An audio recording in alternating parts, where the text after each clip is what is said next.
আসসালামু আলাইকুম। সবাইকে শুভেচ্ছা জানাচ্ছি। মাসুম মাহবুব দেখছেন ওপেন দ্য ইউটিউব চ্যানেল এবং মাসুম মাহবুব ফেসবুক পেজ। প্রিয় দর্শক, বাংলাদেশ একদিকে আবারও নতুন করে উত্তেজনার দিকে যাচ্ছে, যেমন মধ্যপ্রাচ্যে ইরান, আমেরিকার মধ্যে উত্তেজনা বাড়ছে। বাংলাদেশে নতুন সরকার ক্ষমতায় বসার পর সবকিছু স্বাভাবিক ছিল। আমাদের স্বপ্নগুলো স্বাভাবিক ছিল। হঠাৎ করে জুলাই বিপ্লবের যারা কি বলবো নায়ক, মহানায়ক তাদের উপরই এখন সরকার হামলা করছে। অনেকটা মনে হচ্ছে যে আমরা হাসিনার রেজিমে এখনো আছি। হাসিনা যায়নি, এখনো হাসিনা ক্ষমতায় আছে। ঠিক এরকম মনে হচ্ছে হঠাৎ করে। জানি না আপনাদের কেমন মনে হচ্ছে? সার্জিস আলমরা যখন জুলাইর শহীদ পরিবারদের সাথে দেখা করতে গিয়েছিলেন সিলেটে, তখন তাদের গাড়ির উপর আবারও হামলা। হবিগঞ্জের পর এবার সিলেটে আবারও হামলার ঘটনা ঘটেছে। সেই গাড়িতে আ সংসদ সদস্য ডক্টর মিতু ছিলেন, সার্জিস আলমের স্ত্রী ছিলেন, শহীদ পরিবারের বেশ কজন সদস্য ছিলেন, এমনটি জানা গেছে। সিলেটের সাংবাদিকরা এই বিষয়গুলোকে নিশ্চিত করেছেন। তো বলা হচ্ছে বেলা ৩:৩০ দিকে এনসিপির আহ্বায়ক ও জাতীয় সংসদের বিরোধী দলীয় চিফ হুইপ নাহিদ ইসলাম এক ফেসবুক পোস্টে সার্জিস আলমের বিষয়টিও তিনি উল্লেখ করেছেন যে তার উপর হামলার ঘটনাটি।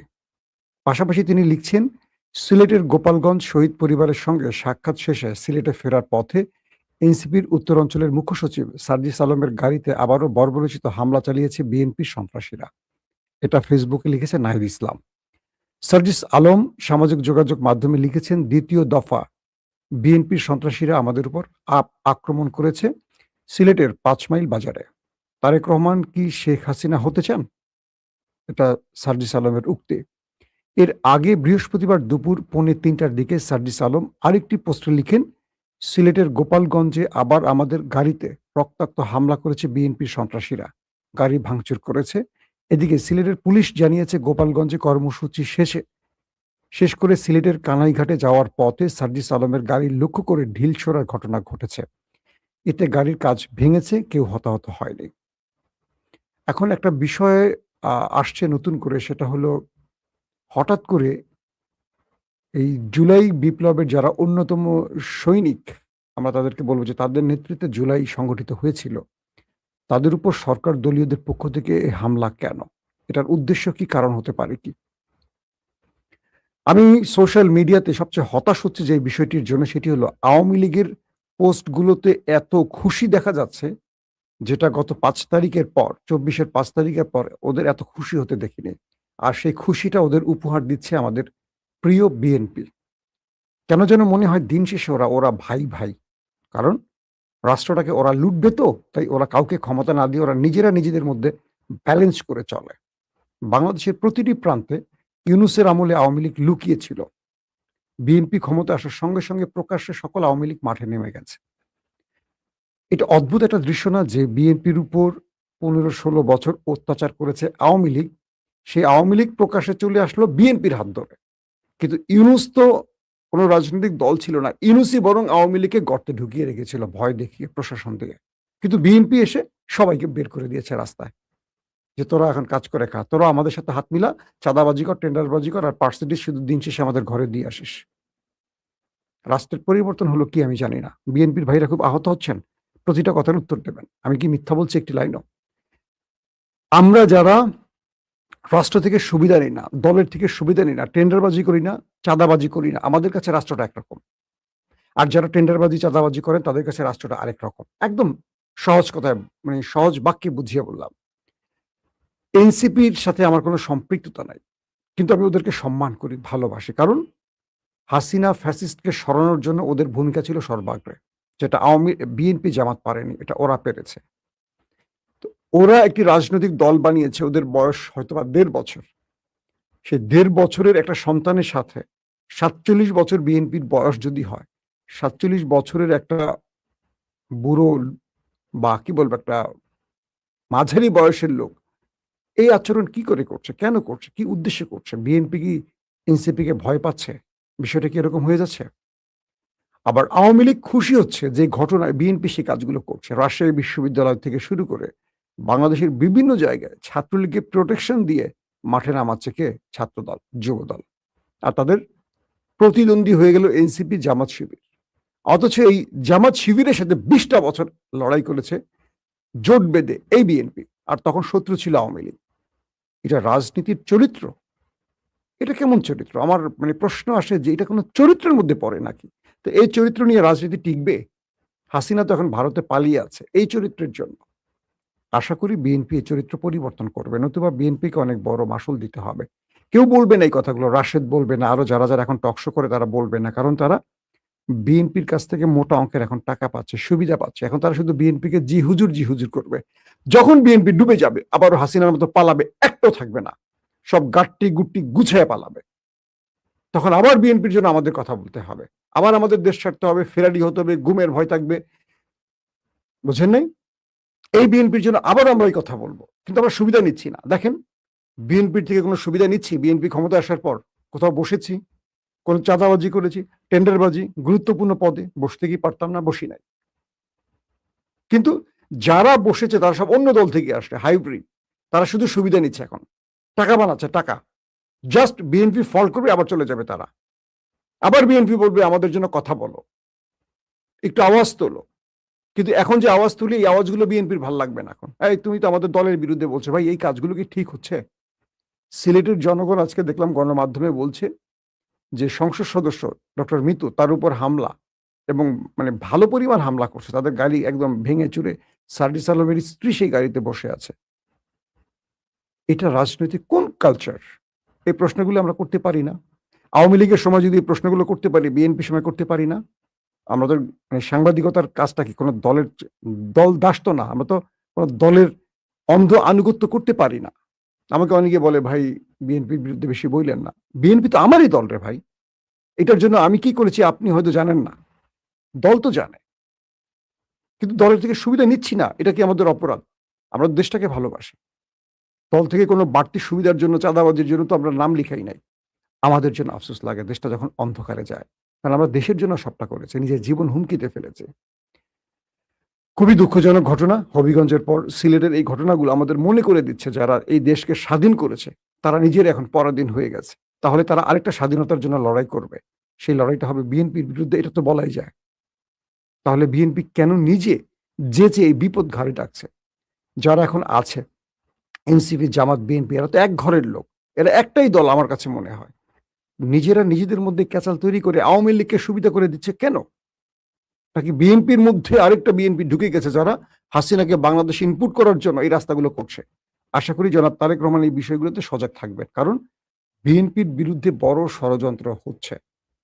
আর এই ষড়যন্ত্রটা বিএনপির ঘর থেকে করছে। এটা বিএনপির সমালোচনা না। এটা বিএনপিকে তার সঠিক পথটা দেখানোর জন্য কথাগুলো বলা। কারণ বিএনপি যদি ভুল করে, এই মাসুলটা সবচেয়ে বেশি তারেক রহমানের দেবেন। সো আমরা আশা করব এখান থেকে বিএনপি সঠিক পথ খুঁজে নেবেন। দর্শক, গুরুত্বপূর্ণ কয়েকটা খবর দিব। তার মধ্যে আ ইরান তার ট্র্যাপে ফেলে দিয়েছে আমেরিকাকে। এটা খুব ইম্পোর্টেন্ট খবর। আমি একটু বাংলাদেশের খবরটা লম্বা করে ফেলছি বাধ্য হয়ে। এই খবরটা দিতে চাইনি। আমেরিকা ইরানকে ট্র্যাপে ফেলতে চেয়েছিল। সেই ট্র্যাপের অংশ হিসেবে তারা কাতার এবং পাকিস্তানের মাধ্যমে একটা ১২ দিন থেকে ১৫ দিনের যুদ্ধবিরতির চেষ্টা করেছিল। কারণ ইরানের হামলায় মার্কিন ঘাঁটিগুলো ধ্বংস হয়ে গেছে, তাদের রসদ শেষ হয়ে গেছে, তাদের প্রচুর সেনা আহত এবং নিহত। তাই আমেরিকা প্ল্যান করলো যে আমরা ১০ থেকে ১২ দিন বা ১৫ দিন একটা সিজ ফায়ার করে ইউরোপ থেকে বা আশপাশ থেকে আমাদের ঘাঁটি থেকে সেনা এবং আমাদের রসদ আনবো। এনে স্বয়ংসম্পূর্ণ হয়ে আবারও ইরানের উপর মানে ধুমধারাক্কা অ্যাটাক করব। তো হঠাৎ করে ইরানের কাছে ইন্টেলিজেন্স তথ্য পৌঁছে গেছে এরকম যে আমেরিকা ইরানের আক্রমণের জন্য তার জর্দান সহ কয়েকটি ঘাঁটিতে আবারও রসদ জড়ো করছে। তো এই ঘটনা শোনার সঙ্গে সঙ্গে বা এই তথ্য আসার সঙ্গে সঙ্গে প্রিঅ্যাক্টিভ অ্যাটাক করে বসছে কে?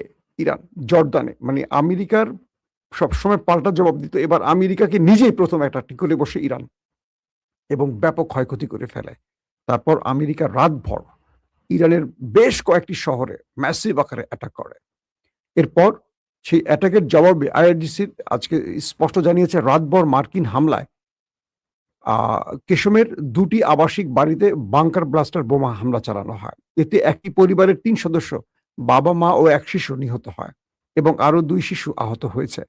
বিবৃতিতে বলা হয়েছে যে এটা আমি ইরানের আইআরজিসির তথ্যটি দিচ্ছি আপনাদের, যে এই প্রতিশোধ হিসেবে আইআরজিসি অ্যারোস্পেস ফোর্স সকালে আল আজরাক বিমান ঘাঁটিতে মার্কিন F-35 যুদ্ধ বিমান ব্যবহৃত পার্কিং এবং রক্ষণাবেক্ষণ হ্যাঙ্গার লক্ষ্য করে বেশ কয়েকটি ব্যালিস্টিক ক্ষেপণাস্ত্র নিক্ষেপ করেছে। আইআরজিসি দাবি করছে যে এই হামলায় 3টি F-35 বিমান সম্পূর্ণ ধ্বংস হয়েছে, আরও 3টি মারাত্মক ক্ষতিগ্রস্ত হয়েছে এবং বেশ কয়েকজন মার্কিন কর্মকর্তা ও রক্ষণাবেক্ষণ কর্মী নিহত হয়েছে এটা ইরানের হামলায়। আইআরজিসি জর্দানের জনগণকে উদ্দেশ্য করে ভাষণ দিয়েছে এবং তাদের সমর্থন ও দেশের অভিজাত শ্রেণীর একাংশের নেয়া সোচ্চার অবস্থানের জন্য ধন্যবাদ জানিয়েছে। সংস্থাটি বলছে ইসলামী ভূমি থেকে শেষ মার্কিন দখলদারকে বিতাড়িত না করা পর্যন্ত মার্কিন বাহিনীর বিরুদ্ধে তাদের অভিযান অব্যাহত থাকবে। মানে একটি বিষয় স্পষ্ট হয়েছে, 3টি F-35 মার্কিন যুক্তরাষ্ট্রের সবচেয়ে পাওয়ারফুল যুদ্ধ বিমান যেটাকে বলা হয় 3টি ধ্বংস করছে। এটা হলো আজকের শিরোনাম। একটু পরে দেখবেন সব গণমাধ্যমে এটাকে শিরোনাম করে ফেলছে যে 3টি F-35 সম্পূর্ণ ধ্বংস করছে। এটা ইরানের জন্য সবচেয়ে বৃহৎ অপারেশন হবে গত 100 দিন বা 120 বা 30 দিনের মতো হলে যুদ্ধের। 28 ফেব্রুয়ারি থেকে ইরান যে আক্রমণ করেছে তার মধ্যে সবচেয়ে বড় অ্যাটাক হবে আজকের এই ঘটনাটি, কারণ হ্যাঙ্গার ধ্বংস হয়েছে, আরো বেশ কিছু যুদ্ধ বিমান ধ্বংস হয়েছে এবং যেটি ওরা দাবি করছে যে 3টি F-35 এবং সম্পূর্ণ ধ্বংস হয়েছে, এটা ইরান বলছে। এটা ইরানের গণমাধ্যম স্পষ্ট নিজের এই দাবিটি করছে এবং তাদের বেশ কজন মার্কিন কর্মকর্তা, সামরিক বাহিনীর কর্মকর্তা এবং এই বিমান রক্ষণাবেক্ষণের দায়িত্বে যারা আছেন তারা প্রাণ হারিয়েছেন, মানে ওপারে চলে গেছেন। এটি আমি মনে করি আজকে ইরান আমেরিকাকে যে ধাক্কাটা দিল এটা তাদের আর সহজে কাটিয়ে উঠতে পারবে না এবং এটা করছে আইআরজিসির অ্যারোস্পেস ফোর্স, আর জায়গাটার নাম হলো আল আজরাক বিমান ঘাঁটি। এখানে মার্কিন F-35 গুলো অবস্থান করছিল। দর্শক, ইরান আমেরিকাকে যে ট্র্যাপে ফেললো সেটি হলো, এই ট্র্যাপটা একটু ব্যাখ্যা দিন, আমাদের টাইম হয়ে গেছে, আপনাদের লম্বা করবো না ভিডিওটি। সেটা হলো আমেরিকা ইরানে আর কদিন পর একটা বৃহৎ আক্রমণ করবে সেজন্য রসদ জড়ো করছিল, আর ইরান অগ্রিম জেনে সেখানে অ্যাটাক করে সেই প্ল্যানগুলো ধ্বংস করে দিয়েছে, আর সেই ধ্বংসের অংশ হিসেবে F-35কে ওপারে পাঠিয়ে দিয়েছে। 1 নম্বর কথা। 2 নম্বর হলো যে এই যুদ্ধে আমেরিকা এবং সৌদি আরব ইরাকে একটা বড় অ্যাটাক চালিয়েছে, আপনারা জানেন গতকালকে। সেখানে ইরানের বেশ কজন উপদেষ্টা মারা গেছে, এই খবরটি ইরান দাবি করছে এবং এই ঘটনার পরপরই হুতি মানে ইয়েমেন এবং ইরাক একযোগে সৌদিকে পাগল করে ফেলছে। এখন সৌদি আরব এই যুদ্ধে এসে মহা বিপদে পড়ে গেছে। কিরকম? একদিকে লোহিত সাগরে তারা অবরুদ্ধ হয়ে পড়ছে হুতিদের কারণে সৌদি আরব। 2 নম্বর, হরমুজ প্রণালীতে তারা বিপদ সংকেতের মধ্যে আছে ইরানের বাহিনীর কারণে। 3 নম্বর, তাদের একটি শেষ পথ খোলা ছিল, সেটা হলো ইয়ানবু। এই ইয়ানবু বন্দরে আজ ড্রোন অ্যাটাক চালিয়েছে হুতিরা। অর্থাৎ সৌদি আরবের তেল রপ্তানির জন্য যে 3টি পথ, একটি হলো লোহিত সাগর, একটি হলো হরমুজ প্রণালী, আর শেষ ছিল ইয়ানবু বন্দর। এই 3টি পুরো ইরানের কন্ট্রোলে। সৌদি আরবকে মেরে তক্তা বানিয়ে ফেলতেছে আজকে 3টা পয়েন্ট থেকে, এবং বলা হচ্ছে তাদের যে লাস্ট ইস্ট ওয়েস্ট পাইপলাইন সেখানেও হামলা করেছে। এই পাইপলাইনটি ছিল শেষ সৌদির ভরসা, এখান থেকে তেলগুলো রপ্তানির কাজ করছিল। সেই ইস্ট ওয়েস্ট বন্দরও তারা শেষ পর্যন্ত, পাইপলাইনে শেষ পর্যন্ত হামলা হয়েছে। বলা হচ্ছে এই লাইন থেকে প্রায় 70 লাখ ব্যারেল তেল প্রতিদিন রপ্তানি করত, এখন সেটা পুরোপুরি বন্ধ হয়ে গেছে।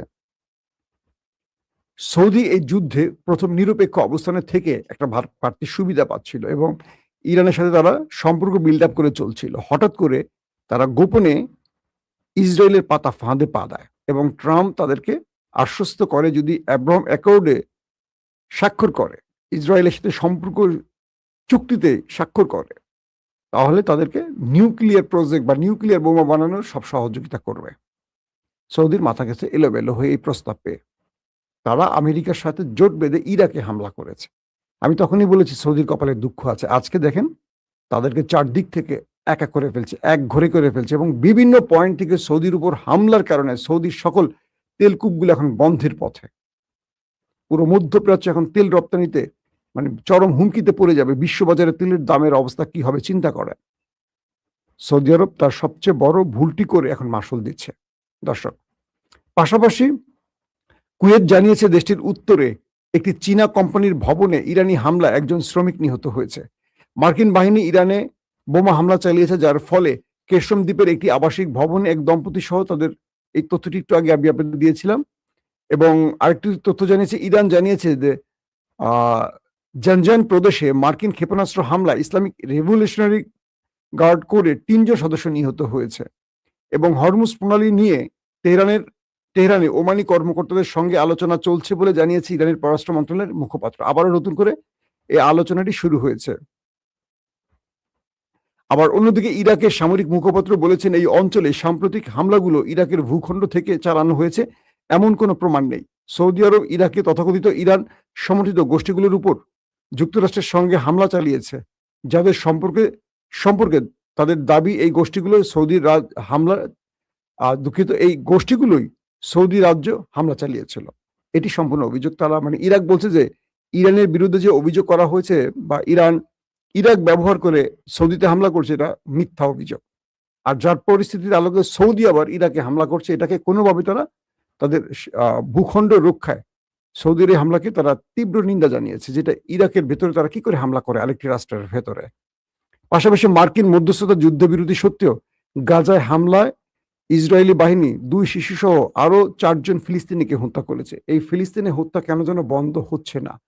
এটা আসলে মানে পৃথিবীর কেউ আর গাজাকে চোখে দেখছে না। সবাই এখন সবাইকে নিয়ে ব্যস্ত আছে। দর্শক, আপাতত এখনকার মতো শেষ করছি। আপনারা মাগরিবের নামাজে যাবেন ইনশাআল্লাহ। আজ রাত 10টা থেকে 11টা এর মধ্যে আরেকবার আসার চেষ্টা করব। সেই পর্যন্ত প্রত্যেকে ভালো থাকবেন। আল্লাহ হাফেজ।